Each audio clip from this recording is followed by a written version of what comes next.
Hello friends, இன்னைக்கு நம்ம கேரையில் என்ன வண்டி பார்க்க போகிறோம் பார்த்தீங்கன்னா R15 தான். R15 என்ன கம்பெனிக்காக கஸ்டமர் எடுத்து இருந்தாங்க பார்த்தீங்கன்னா, அவருக்கு வண்டி ஸ்டார்ட் ஆகலை, எனக்கு வண்டி அடைக்குது அப்படின்னு சொல்லி விட்டுருந்தாங்க. நம்ம என்னன்னு கழட்டி செக் பண்ணோம். ஃபியூல் பம்பு போயிட்டு இருக்கு. ஃபியூல் பம்பு எதனால போயிருக்குன்னு பார்த்தீங்கன்னா பாருங்க, டேங்க்ல பெட்ரோல் போயெல்லாம் ஃபுல்லாகவே தண்ணி தான் இருக்கு. ப்ளஸ் இந்த தண்ணி எதனால போயிருக்குன்னு பார்த்தீங்கன்னா, மழை பெய்யறதுனால இந்த கம்ப்ளைண்ட் வராது. மழை பெய்யும் போது வந்து டேங்க் உள்ள தண்ணி போயிடும், அதை கவனிக்க மாட்டாங்க. லைட்டாக அடைக்கும் போது டேங்கை கழட்டி என்னன்னு செக் பண்ணிங்கன்னா தெரிஞ்சிடும். ஏன்னா இது டேங்க் உள்ள பார்த்தீங்கன்னா தண்ணி இறங்குறதுக்காக ட்ரைன் ஹோல்ஸ் ஒன்று இருக்கும். அந்த ட்ரைன் ஹோல்ஸ் வந்து பார்த்தீங்கன்னா ஃபுல்லாக பிளாக் ஆகிட்டு இருக்கு பாருங்க. இது எல்லாருமே இந்த ட்ரைன் ஹோல்ஸ் ஒரு வாட்டி வந்து உங்கள் வண்டிலாம் வச்சிருந்தீங்கன்னா செக் பண்ணிருங்க.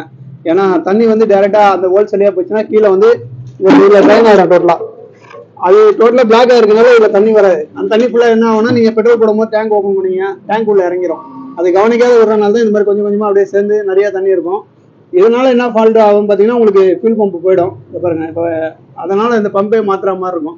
இந்த மாதிரி யாரும் மிஸ்டேக் பண்ணாதீங்க. ஏன்னா உங்கள் வண்டியில் செக் பண்ணிக்கோங்க. ஏன்னா வரது எல்லாமே மழை காலம் தான். அதுக்கப்புறம் இந்த ட்ரைன் ஹோல்ஸை வந்து கழட்டி வாட்டர் சர்வீஸ் பண்ணி க்ளீன் பண்ணி வச்சுக்கோங்க. Okay, thank you friends.